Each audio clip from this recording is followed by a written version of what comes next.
प्रेम से बोली गुरु भगवान की जय। देवियों एवं सज्जनों, फिर मैं आपके सामने उपस्थित हूँ उस परम ज्ञान के साथ अगले भाग में।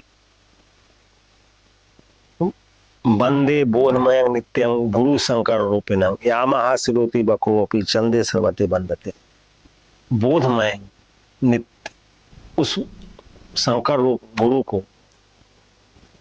प्रणाम करते हैं जिनके आश्रित होने से टेढ़ा चंद्रमा भी इस संसार में पूजनीय हुआ। अनेक दोषों से घिरा हुआ वक्र चंद्र टेढ़ा चंद्रमा, वो अपने गुरु के शरण में चला गया। उसको महादेव जी धारण कर लिए अपने मस्तक पर, जिसके कारण उसका सारा दोष समाप्त हो गया और वह जगत में पूजनीय हो गया। एक गुरु की महिमा है।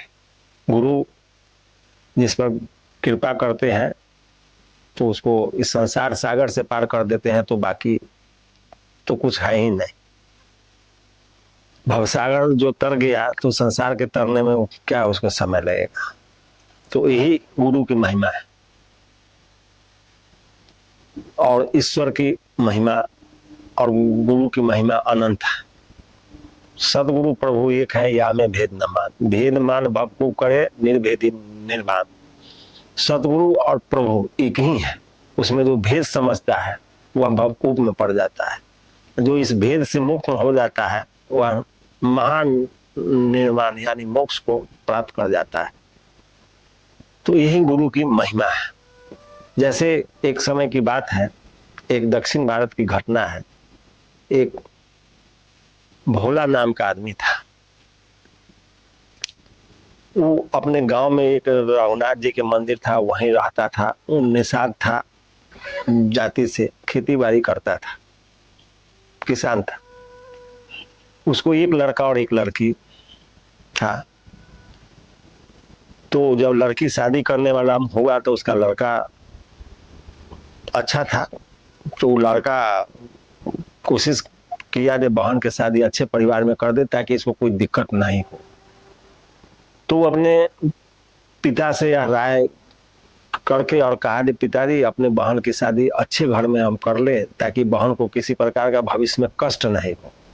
तो किसान कहा कि इसके लिए पैसा कहाँ से आएगा। तो लड़का बोला कि हम लोग किसी से कर्ज ले लेते हैं और फिर जब खेती करके कमा के सधा देंगे। तो उन लोग आपस में विचार करके जो सेठ जी थे उस गांव के, उनके यहाँ चला गया पैसा लेने।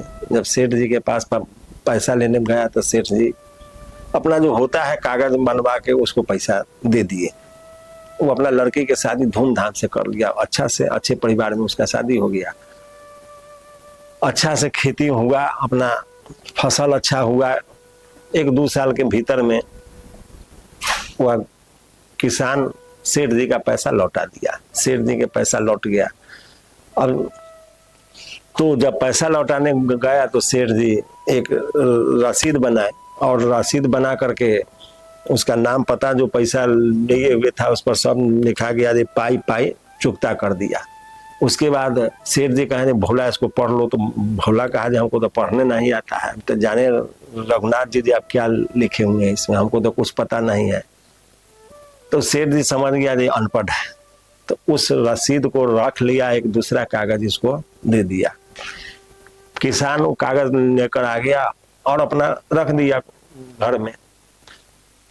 कुछ सालों के बाद सेठ जी उस किसान पर पैसा के लिए तगादा करने लगे, जो तुम हमारा पैसा लाओ ना तो तुम्हारा जमीन हम हड़प लेंगे। और किसान कहा पैसा तो आपको हम दे चुके हैं। तो कहा पैसा तुम कब दिया, तुम्हारे पास रसीद कहाँ है। तो रसीद तो कहा रसीद तो आप दिए थे। तो रसीद देखा तो कहा इसमें तो पैसा बाकी का लिखा हुआ है, तुम्हारे यहाँ इतना दिन से पैसा बाकी है, रसीद कहाँ है। तो कहा अब तो रघुनाथे जी जाने, लेकिन हम तो आपको पैसा दे दिए थे। फिर सेठ जी उस पर बहुत चढ़ाई किए, लेकिन वो गरीब आदमी एक बार पैसा दे चुका था, फिर दोबारा कहाँ से दे, लेकिन वो चिंता में पड़ गया। सोचा अब रघुनाथ जी जाने अब क्या होगा। तो सेठ जी न्यायालय में चले गया, उस पर मुकदमा कर दिए। अब मुकदमा में हो गया तो उसकी नोटिस आया नोटिस आया तो किसान गया कोर्ट में, तो जज साहब पूछे जे तुम इसका पैसा क्यों नहीं दिया, तो कहा जे हम तो महाराज 1-1 रुपया इनका दे चुके हैं। तो कहा जे तुम्हारे पास कोई गवाह है? तो किसान कहा जे गवाह अब हम किसको कहें, तो रघुनाथ जी जाने। तो कहा जे रघुनाथ जी थे वहां? तो कहा जे रघुनाथ जी सब जगह है। तो रघुनाथ जी जाने जो पैसा तो इनको हम दे चुके हैं, लेकिन अभी कह रहे हैं तो हम तो नहीं बता सकते हैं, रघुनाथ जी जाने, लेकिन पैसा हम इनको दे चुके हैं। हो गया, फिर अगला डेट पड़ गया, किसान चला गया घर, वही रघुनाथ जी के मंदिर में रहता था, वहां जाके अपना फिर रहने लगा। तो जज साहब एक चिट्ठी बनवाए और उस गवाह के नाम उस केस के दायरे में देकर और रघुनाथ जी के पास नोटिस भेजवाए कि उस गवाह को फलाने डेट पर हाजिर होने के लिए कहने के लिए। तो जब वो नोटिस लेकर कोर्ट से जब चपरासी गया तो पूरे गांव घूम गया कि भाई रघुनाथ जी का घर कौन है, रघुनाथ जी का घर कौन है, लेकिन उस गांव में रघुनाथ नाम के कोई आदमी ही नहीं। भर दिन उसके भटकने के बाद एक आदमी बताया कि भाई रघुनाथ जी के तो यहाँ नाम के कोई आदमी नहीं है, लेकिन रघुनाथ जी का एक मंदिर है, गांव के बाहर में एक मंदिर है, उसी में रघुनाथ जी है। तो गया वहां, तो वहां मंदिर में पुजारी मिले, तो कहा जे रघुनाथ जी आप ही हैं? तो कहा जे ना रघुनाथ जी तो हम नहीं है, लेकिन रघुनाथ जी का मंदिर है। तो कहा जे कोर्ट से एक नोटिस है उनको गवाह के लिए, फलाने डेट पर लिखा हुआ है, उस डेट पर उनको आने के लिए। तो पुजारी उसकी जगह पर हस्ताक्षर कर दिया उस नाम पर और चपरासी चला गया। जब उस डेट जब पड़ा अगला, तो किसान सेठ जी सभी आए। उसके बाद जब जज के सामने पेशी हुई तो जज साहब पूछे ने तुम्हारा गवाह कहाँ है? तो कहा, तो किसान कहा जो होंगे कहीं रघुनाथ जी। तो कहा जे कहाँ है? तो रघुनाथ जी यहाँ कहीं होंगे, वो तो हर जगह है। तो फिर जो चपरासी था वो बाहर निकल कर आवाज लगाया, रघुनाथ हाजिर हो, रघुनाथ हाजिर हो, रघुनाथ हाजिर हो। जब 3 बार वो आवाज लगाया तो उधर से एक बूढ़ा आदमी सर पर पगड़ी बांधे हुए फटे चिते वस्त्र में लाठी के सहारे उधर से आए और जज साहब के कक्ष में इन कर गए, यानी प्रवेश कर गए। तो प्रवेश करते ही जज साहब पूछा जे रघुनाथ तुम ही हो? तो कहा जी हम ही है रघुनाथ। फिर उनको डग में खड़ा कर दिया और जज साहब पूछे जे ये किसान सेठ जी के पैसा दिया था तो उस समय तुम था? तो कहा हाँ। तो पैसा दे दिया? तो हाँ टोटल पैसा दे चुका है। तो कहा जी इसका रसीद कहाँ है? तो कहा जी रसीद जहाँ सेठ जी बैठते हैं ना वहाँ 3 अलमारी है, वही बीच वाली अलमारी में 3रा नंबर खल में 64 नंबर इनका रसीद है जो सेठ जी रखे हुए। यहाँ से आप सिपाही को भेज के और रजिस्टर मंगवाइए, उसी में वो रखा हुआ है। जज साहब तुरंत आदेश दे दिए और यहाँ से चपरासी चला गया और वहाँ जाके उस अलमारी को खोला तो उसमें एक रजिस्टर मिला। वो रजिस्टर उठा के लाया, जज साहब के सामने जब पन्ना पलटा गया तो उसी पन्ना में उसका रसीद था। तो जज साहब जब देखे तो उसमें लिखा हुआ था जी 2 साल पहले ही सारा पैसा चुकाए हुए। तो जज साहब उस किसान को बरी कर दिए या सेठ जी को डांट फटकार लगा के इनको भी छोड़ दिए। फिर जो गवाही थे रघुनाथ जी चले गए। तो जब चपरासी से पूछे जज साहब ये तुम जो न्यायालय का चिट्ठी लेकर गया था तो किसको दिया था? तो कहा जो रघुनाथ जी का मंदिर है वहीं दे दिए। तो रघुनाथ जी के मंदिर में कौन था? तो कहा जो पुजारी था। तो कहा जो आदमी था वो तो नहीं आया है जो इस पर हस्ताक्षर बनाया था। तो कहा फिर ई कौन आया? जज साहब चिंता में पड़ गए थे, ई कौन आ गया? तो और फिर किसान को बुलाए जज साहब, पूछे जो वो रघुनाथ कौन है? तो कहे रघुनाथ जी उसी मंदिर में रहते हैं। तो कहाँ रहते हैं? तो कहा जहाँ हम रहते हैं। तो कहा तुम कहाँ रहते हो? तो उसी मंदिर में। तो कहा जी उस मंदिर में रघुनाथ जी, तो कहा जी रघुनाथ जी का मूर्ति है, वो रहते हैं, हम भी रहते हैं, दोनों आदमी उसी मंदिर में रहते हैं।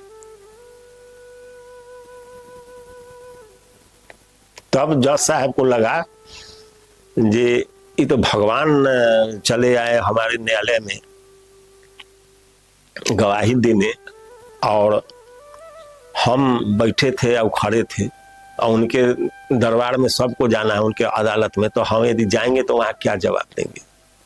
जज साहब की इस बात का चिंता सताने लगा, और बेचैन होने लगे जे भाई अब तो भगवान आके चले गए। और जज साहब कहने लगे जे भाई तो किसान के पास गए, उसका पैर पकड़ लिए जे भाई जज उससे हमको रघुनाथ से भेंट कराओ, तो कहे जो हमको तो कभी भेंटे नहीं हुए। तो फिर जज साहब पढ़े लिखे लोग चिंता में पड़ गए, आखिर फिर जज साहब जो उनका चपरासी था वो डर रहा था कि कहीं साहब हम पर न बिगड़ जाए, गवाही का हस्ताक्षर दूसरा के था, गवाही कैसे आ गया दूसरा। लेकिन जज साहब उस चपरासी का भी पैर पकड़ लिए, तुम महान है, ये कम से कम उस प्रभु को तो लाया ही यहाँ, और उसका तुम दर्शन कर लिया। तो अब जज साहब रात में गए, उनको वैराग्य हो गया, सब चीज से उनका मोह टूट गया। और सोचे थे भाई उस जिस प्रभु के दरबार में और उनके न्यायालय में सारे जगत को जाना है, वह हमारे न्यायालय में आकर खड़े रहे, हम ऐसा अभागा जो उनको बैठने तक के लिए न कहे। अब जज साहब बहुत गलानी हुई, बहुत अफसोस हुआ, और ये कल ऑफिस गए अपना इस्तीफा देकर और वृंदावन चले गए, और वृंदावन में ही रहते थे। तो इनको बहुत लोग जज साहब वहाँ कहता था, तो लोग पूछा थे जज साहब है साधु हैं, तो जज कैसे हो गए।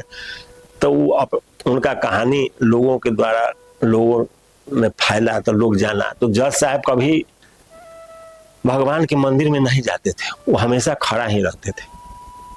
लोग पूछता था कि आप खड़े क्यों रहते हैं बराबर, तो जज साहब बताए कि जो हमारे अदालत में आके खड़े रहे और हमने उनके बैठने तक के लिए नहीं कहा, तो हम फिर किस मुंह से उनके सामने बैठे। और जज साहब वृंदावन में एक बहुत अच्छे संत हुए, और उनको भी अंत में प्रभु का कृपा दर्शन और धाम प्राप्त हुआ। तो भगवान भाव के भूखे हैं, धन संपत्ति पद प्रतिष्ठा बल छल का नहीं, यदि प्रेम हो। इसीलिए महादेव जी बताए हैं हरि व्यापक सर्वत्र समाना, प्रेम ते प्रगट हूं ही मैं जाना। तो भगवान हर जगह है, लेकिन वो प्रगट कैसे होते हैं? प्रेम से। बिना प्रेम रिझे नहीं तुलसी नंद किशोर, बिना प्रेम का वो नहीं रिश्ते हैं। इसलिए आपको कोई महापुरुष की संगति हो, कोई गुरु का ज्ञान हो, तो प्रभु जरूर मिल जाते हैं, किसी न किसी रूप में गुरु जरूर मिलते हैं, तभी उस ईश्वर का कृपा मिलता है। उस सेठ जी जब न्यायालय में केस कर दिया, तो उस जज साहब को उस किसान के माध्यम से भगवान मिल गए। तो किसान ही जज साहब के लिए गुरु हुए, जिनके द्वारा उनको ब्रह्म की प्राप्ति हुई, और उतने बड़े पद को उन्होंने त्याग कर दिया। जब प्रभु मिल गए तो उनसे बड़ा कोई पद ही नहीं, उससे बड़ा कौन पद होगा। जन्म मरण का चक्र छूट गया, 84 के पिंड से मुक्त हो गए। यही प्रभु की कृपा है। फिर अगले भाग में जय गुरुदेव।